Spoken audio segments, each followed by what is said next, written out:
much, everyone here attending this wonderful performance, and that is part, as Laura says, of a wider project.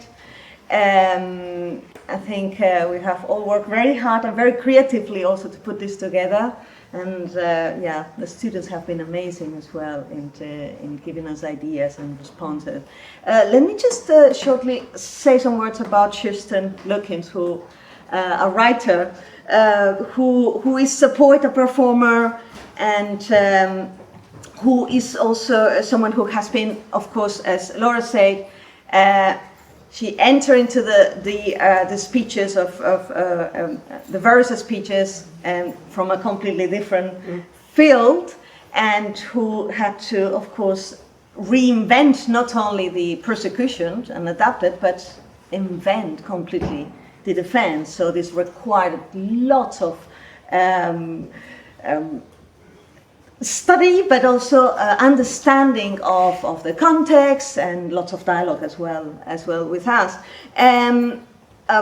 Let me just mention her last book, which is called Off-World. It's a science fiction pamphlet. Yep. So you used to work on the concept of pamphlets, or is something new? Actually, that's my first pamphlet. I've got 3 collections, and that's my first pamphlet, which is the wrong way round. Anybody who's a poet, you do your pamphlets first, and then your collections. I did it the wrong way round.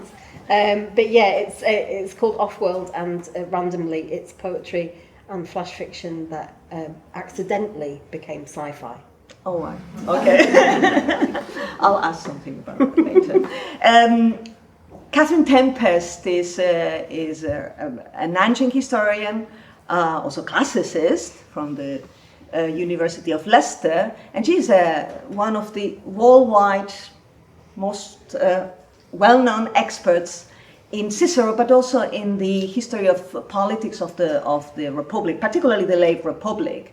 She's the author of a very important work on Cicero that is probably one of the most important ones of the last decades.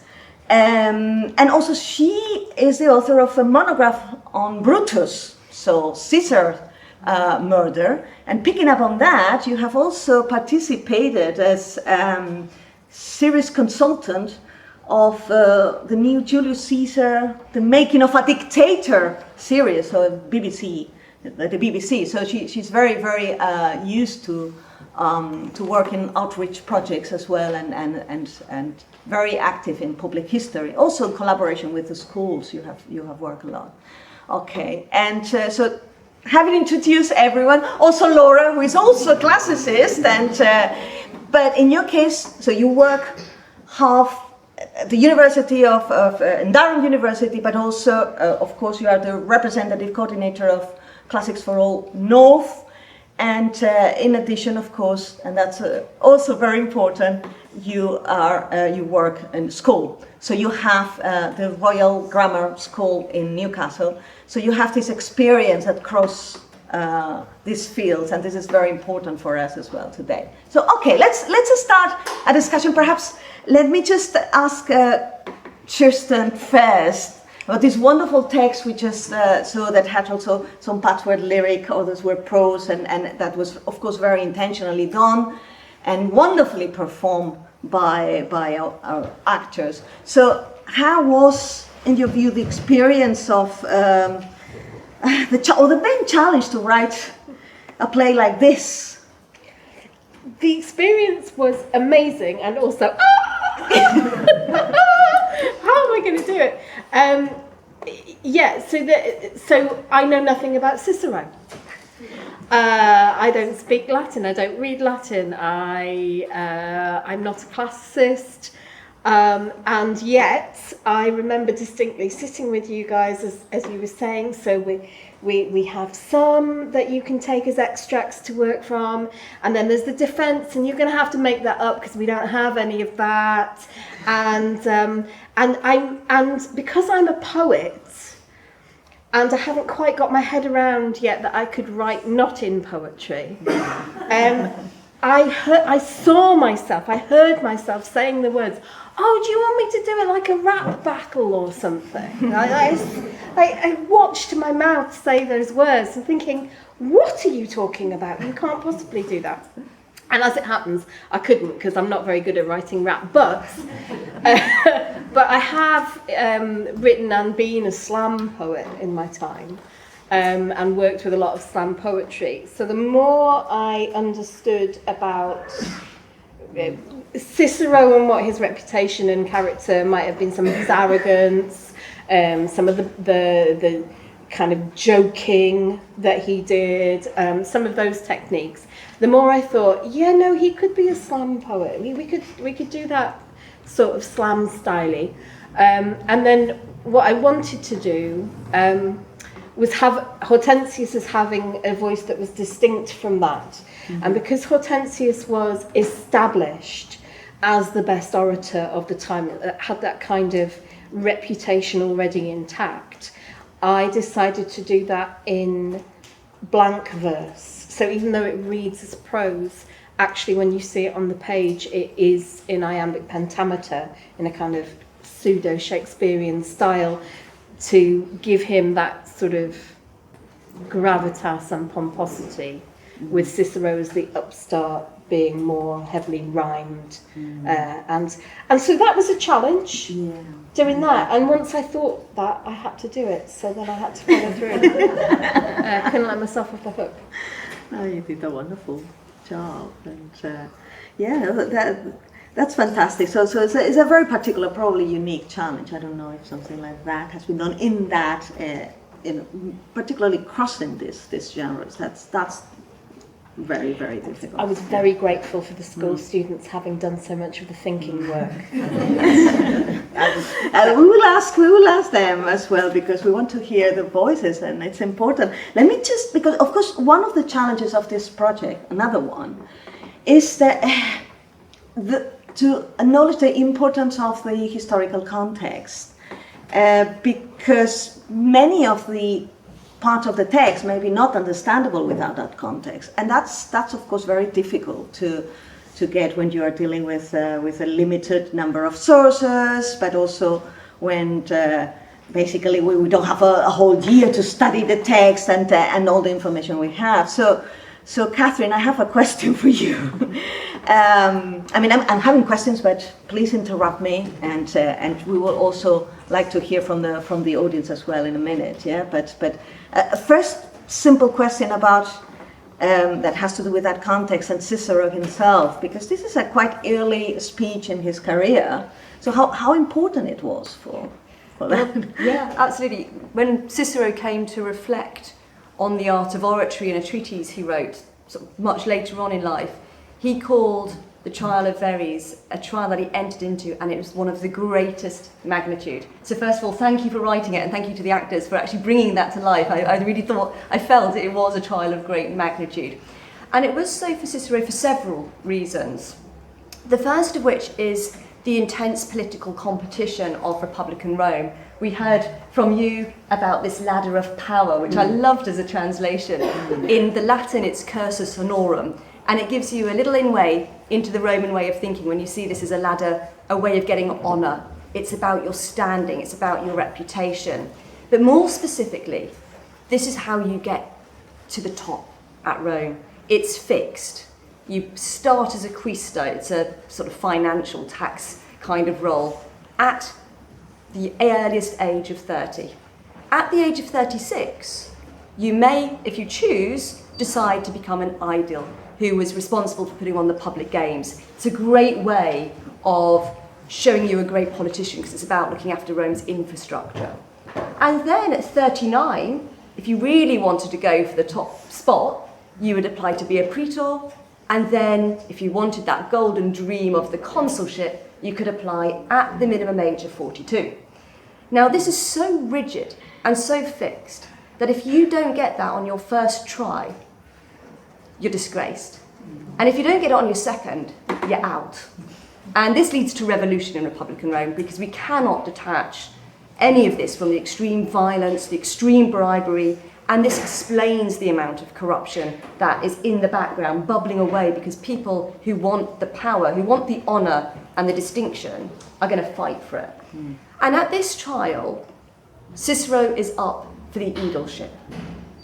He is on his way. He tells us his childhood motto was to far excel, surpassing all the rest. It's a line he nicked from Homer, by the way, but that's, he admits that. So we know he was ambitious.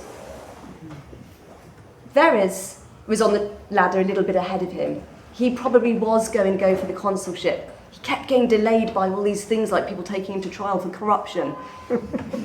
And so, had the vote gone the other way, if Verres hadn't gone into exile, if the jury and yourselves had found Verres not guilty, then things would have been terrible for Cicero, because he would have made one of the most powerful enemies who was going to go for him. So it's an all or nothing approach for Cicero. He has delayed his debut prosecution. Others did a prosecution much earlier in life. Julius Caesar was about 18 when he took someone to court for the first time. But Cicero didn't have a network of political connections. So another reason why it was intensely important for him was because he had to make a splash about who he was as a politician, what policies he stood for. There weren't political parties in ancient Rome, so this is his platform for election. And he's also thinking about, how do I get people to want me to represent them in court instead of Hortensius? So it's also about becoming the best orator at Rome, because then you're getting people in your favour, you're getting people in your back pocket. If you're the most desired advocate, you've got a political network, and they're going to tell their friends, oh, I know the advocate for you, he'll get you off, and then we'll all have to vote him in, because that's how Roman society works, it's give and take. So really, at this stage in his career, it was the make or break moment, and he knew it. Yeah, it's a turning point.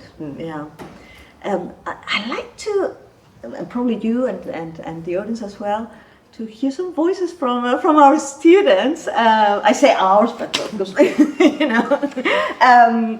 so I hope you don't mind that we ask, because this is of course a collaborative project in which the schools and the students are at the center of it, and this is very important. Is it important not only because it's important that new generations engage with Cicero and with texts that matter today in many respects, but also because it's a wonderful creative way of collaborating, and I love that, and from the side of the university as well. It's just very, very inspiring and motivating.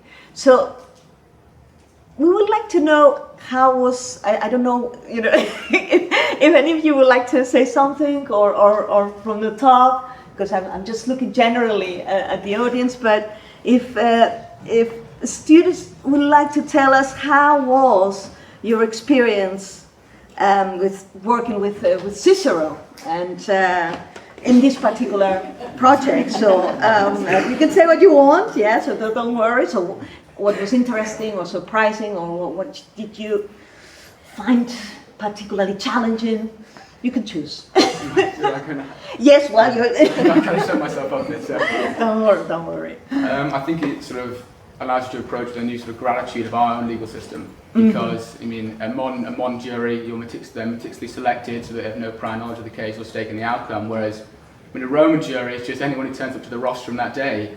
And Verres, prior to the trial, has already kind of stained his reputation because of his the political ties he has with Sulla. It's Sulla who pardons him for embezzling the Roman treasury while he's legate in Cilicia. And Sulla then immediately upon seizing power after defeating Marius and Cinna, he just does all these massive purges, right, killing Roman citizens. So I mean, some people in the crowd might have already determined, Verres' guilt because they've lost family to Sulla's purges, the man who Verres has such close political ties to. And also, it does bring up that question of bribery as a form of corruption. I mean, that's why it's so transferable to the modern day. I mean, a lot of the offences of corruption that Verres are accused of, embezzlement, forgery of public accounts, theft. You still hear that, legal jargon thrown around today. And what exactly is a bribe? The line is still quite nebulous. It's a difficult thing to define. I mean, even Cicero admits in his In Verum that the act of corruption, act of bribery that he sort of unmasks, that Verres commits, accepting money from Sicilian cities in return for tax abatements and bribing Hortensius, could easily be, considered as the exchange of disinterested gifts, an act of friendship, a mutual, a morally acceptable relationship of reciprocity, Well, I'm very impressed. You mean like giving the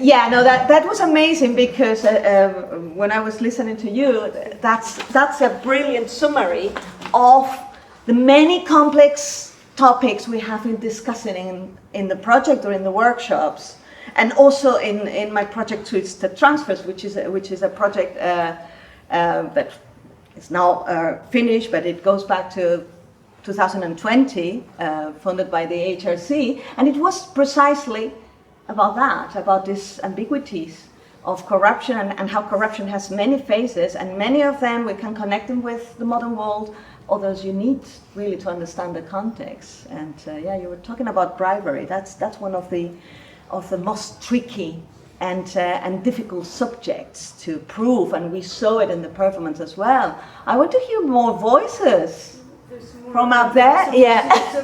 Okay, how was your experience? Just, working with Cicero and this particular text. I don't know if you were familiar with the text before. If you can talk a little bit louder, that will be good, but don't feel intimidated. I wasn't familiar with the Cicero or something like that early on, but I thought the characterisation of them was quite good from what I heard from the videos. I mean, you definitely got the impression that Cicero was much bigger into the kind of character assassination and like taking advantage of the spirit of the law a lot more than something like Hortensius. And I think I remember watching the videos and I kept drawing the parallels between Cicero and how he would use that character assassination, especially in the modern day. Yeah. So like with Cicero, I read somewhere that his name in Sicilian was very similar to the word pig, and that Cicero during the trial would always refer to Verres as the piggy or the pig man or something like that. And I thought that was really interesting because back then that had its political benefits on something like the Cursus Honorum. And I think if language like that was used in the modern day, the jury would be appalled at something like that. And I think that's one of the key takeaways is how we need to make the spirit of the law and how the law is correctly used, like in a technical sense and a practical, realistic way. I'll just pop in because you've actually put your finger on one of the greatest challenges in the trial at the same time, and that is, what do we mean by corruption? Now, if you start thinking about what corruption means, it becomes a more and more nebulous concept to pinpoint. It's really hard to put your finger on a precise definition. We might think it's someone that abuses office for political gain, but how do you convince that that abuse has happened in the first place? So you were mentioning the difference between a gift and is that a bribe? Or is it just a gift generally given? Here's a ship, here's a plane. They're friends sharing things. And you're absolutely right, therefore, that character becomes fundamental.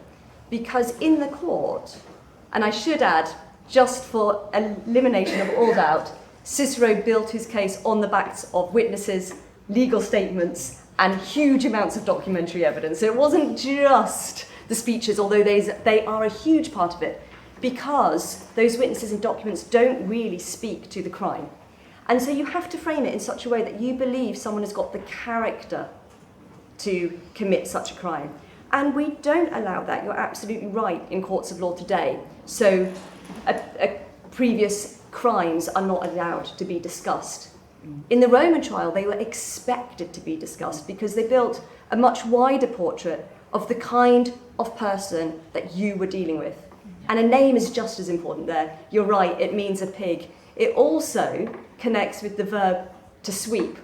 And so Verres came prepared to sweep the province of Sicily clean. It's ad everendam the provinciam. And so that play on Verres in the middle proves he's guilty of the charges. So character is a fundamental part of the game, and it's one of the rules of rhetoric, that you have to project both the powerful ethos of yourself, but also paint your opponent as a type of character. It still kind of comes into modern trials. We always look for sort of opportunity and motive, and people try to sneak character in, but it was fundamental in Rome. So great point. So the topic of characterization and the previous episodes that you brought in, that's very, very important for the case, absolutely. It's one of the reasons I thought that something approximating a rap battle would be a useful form for it, because we could have diss tracks. Yeah. Like you just go straight in with not quite your mama, but Yeah. Oh, that would have been allowed in Rome as Really? well. Yeah, they Mamas, love right. the dirtier the Fantastic. joke, the better. Yeah. It was great. Yeah, there is a lot of fun to be had reading Roman law court speeches for precisely this reason. You wouldn't get away with it today. No. But dress sense. It's an interesting hybrid between, of course, a theatrical performance, it is, in many ways, a trial of different kinds, because it can be criminal court, it can be, so in this case, extortion court, but also, of course, this is highly political. We have been discussing it throughout the project, and also mentioned early on how important it was for Cicero's career. So it's political in many respects. So it's an opportunity for Cicero to scale, but also for others who lose their career. So it's an important moment of Rome's public life, and everything comes in. That's fundamental. Okay, so more voices or more ideas about what you think about. Yes, please. I think it's interesting to see the comparison between the trial and the link between wider political life in Rome, because as we see, it was Cicero's first trial, and maybe if it wasn't Cicero, someone else, another lawyer, would have wanted to try someone so high in the ladder, as we said, as someone who is possibly going to move to a higher position. And it says a bit about Roman political life, because there's this idea that if the whole system wasn't corrupt, that Verres would be able to get away with what he did if it wasn't for Cicero getting involved. And I think that's a parallel we see now as well, that the more corrupt the regime is, then the easier it is for individuals to get away with things. And it's interesting to see that parallel with Rome before and ago.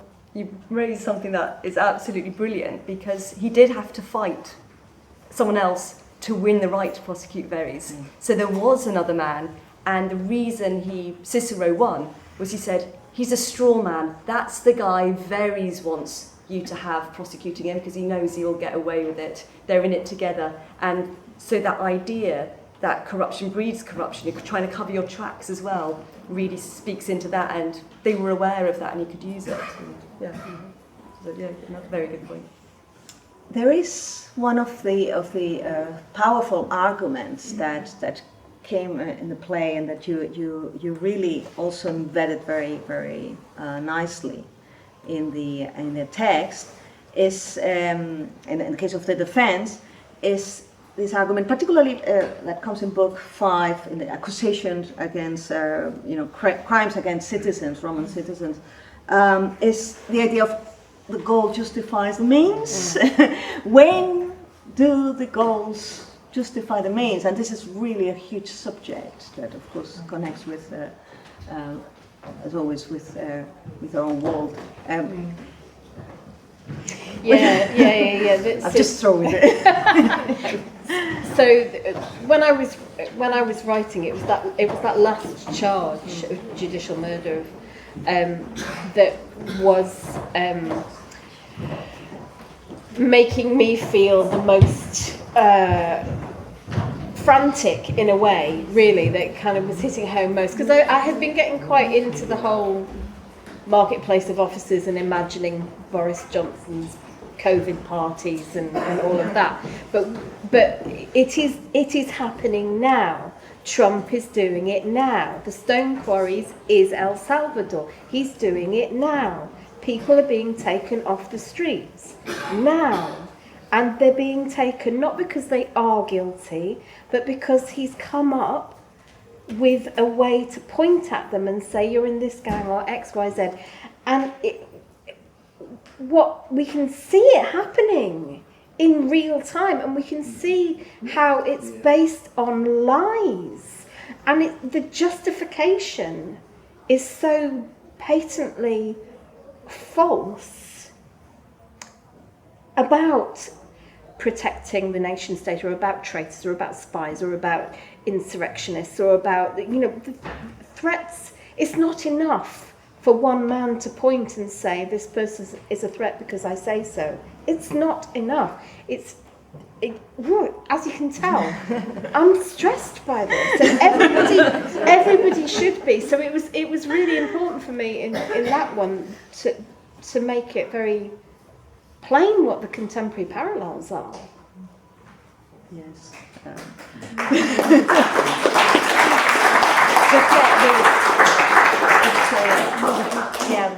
This is one of the reasons why we choose the topic. So when we were commenting at the very beginning, Laura, how could we make this when we choose the various speeches that are, it's not the straightforward perhaps selection when you're thinking about a project of this kind, because it's very complex, because there are many speeches. You need to of course, to condense them in a way that they don't lose power. We were, of course, thinking, corruption should be at the center of it, and it is important that we understand that this historical, so far away, so 2,000 years ago, events that come to life, not just because there is, of course, many examples that we can find today, but also because it's a human problem, a deep human problem, that it not only affects public offices or big companies or public money, or the big issue of investment, but is more than that, because I think if what we could learn through the workshop, also your play, and the working with the topic, is that there are many sides in corruption. And Catherine and I also have been talking about that as the moral side. I don't know, how was this somehow part of your work, or what do you think about it? I don't know if students want to say something about this, so morality or some aspects of that. I think we almost not sympathise with Verres, but feel a bit sorry for him, because in his mind everybody was doing what he was doing at the time. He was almost unlucky in the fact that he was the first to be called out about it. Yes. And I feel like this case almost defined what corruption as we know it now is, and it drew the line about what is too far. It's important that we understand this problem not as something that others do, but something that can happen to any of us. Questions or ideas, please? Yes. Yeah, I think you make a great point that corruption breeds corruption. I mean, Cicero has to. I think to an extent he fights fire with fire. He fights Verres' corruption by corrupting the judicial process. He gives in his opening, in the first actio, right? He gives no. It was a sort of practice that he would give a lengthy prosecution speech outlining the charges. But Cicero doesn't do that. He goes against the script. He just spews out all the evidence as it is, all the witness testimony from the citizens in Sicily, right? Which gives the defence no actual charges to rebuke in their defence speech. And they can't bring up any charges that might expose Verres for crimes Cicero wasn't going to accuse him of. And yes, well, there is an opportunity for witness cross-examination. They don't do that till the second actio. And Cicero says in this environment that Verres was a man already condemned in the world opinion. Public opinion is against him. And Roman people are pretty crazy, Verres doesn't have too much time. He needs to get his story out sooner rather than later, or else they might rip him apart. I mean, Scipio saved Rome from Hannibal, and he died in exile. They can turn against you pretty quickly. And so Verres has to go with the second option. He has to flee instead. So I think it is, and also he couldn't risk. No, of course. I think he hijacks the whole operation of the extortion court by because it was enshrined in statutory legislation that the defence can give a response to the formal charge against them. But Cicero lays no charge in his opening speech. And also you have to consider Cicero is our primary source of information. We have to rely entirely largely on a biased narrator. because he's writing about his own sort of legal career and he wants to get the prestige he probably feels it deserves. And Verres is not able to give a complete testimony because he has to flee. And I think it was talked about that Cicero is the novus homo. He's in 70 BC. He's originally only taking cases from the equestrian classes. So this was his kind of opportunity to break into that senatorial clique, the upper echelons of government.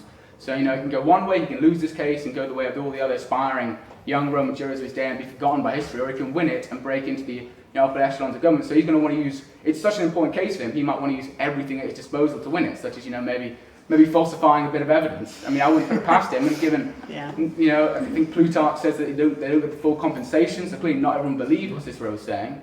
Yeah. That's precisely an important point. You mentioned something that is important about the irregularities of the court case that we couldn't see. Of course, that's a different way, and it was explained by the judge very, very clear that, of course, that's not how it went. So there were lots of issues in this first part of the court case, with the festivals going on and the witnesses that could leave and they couldn't. It was all quite irregular by itself. No, but what do you think? Also, it was because the interesting thing, and this is why we have the speeches, is that they were written. And they were written by Cicero afterwards. And that's, I find fascinating. Why do we have this? So to explain for those less familiar, the trial would have been held over 2 hearings, and it was effectively a mirror copy of each other. So the prosecutor would speak, the defence would speak, and then the witnesses would be produced, and you could have a cross testimony. And then what happened was Cicero, as you just outlined, abandoned the idea of a long opening speech. He did so because the second half of the calendar at Rome was predominantly bank holidays, festivals. And so he was really worried, and this is important to the theme of corruption, that if, just in case, Verres could spin the trial out, Hortensius was going to be consul the next year. His advocate was going to be the consul of Rome at the beginning of the next year. So we have it on Cicero's word, at least, that their strategy was, let's delay things, get it to the new year, and bang, we've got you in the top dog position. No one is going to vote against the consul of Rome if he says something is in the national interests. And that comes back to the questions that you were raising a little bit earlier. This is a moment of great military drama for Rome. This is the era of Spartacus, and Spartacus had tried to get to Sicily. So Verres had defended the shores, and that was the argument he needed to make. And if the consul of Rome could say he did a good job, who's going to vote against that? However, you're absolutely right. Verres fled into exile, as we know, and so Cicero wrote the speeches up, we think as he intended to, possibly, not to put all that hard work to waste, that would be a shame. More likely that he wanted to show exactly what Verres had done so that no one could ever hold it against Cicero that he had bullied a leading man out of Rome. He needed to show and prove his case. Thirdly, because Cicero wanted people to study his speeches, and he tells us that was a reason that he wrote his speeches down so that the students could read them straight away. And they really, really did. One of the mind-blowing facts about the trial of Verres, the speech of Verres, is that it's one of our earliest papyri. Just 50 years after the trial, people were reading it in Latin in Egypt. So we've got a papyrus of the trial written in Latin that survives to show that students were already engaging in it with 20 BC. And so his legacy has lived on, and people saw the relevance of themes of corruption, themes of power, the abuses of power. And one of the things I'd add to your point that you were bringing up was the rhetoric of fear that was being used to make it seem that Verres had acted rightly, but this is what we still deliberate today. How far do you go in the defence of national interests, in a case of famine, in a case of terrorism, to act to protect your own? And so that rhetoric of fear was also in play at Cicero's side of things as well. I think that's a very good end of a closure. We need to come to a closure now because, so let me just, before we thank everyone, let me just, a little reminder to the students, because I didn't mention it, that we handled some questionnaires. If you could, of course, fill it and handle it back at the exit, that would be massively helpful. But thank you all. For, if I'm allowed to conclude, or Cynthia, you want to say something? Yeah. So, thank you to our panel. Thank you. I don't know if there is any questions at exit. We're really happy to answer it. Also, to contact us per email. So we have a public site, so you can find us easily. And thank you above all also to everyone who has been involved in the organization of this, and our students. I say our because, that's part of the project, so we are all together. So thank you so much. Yeah.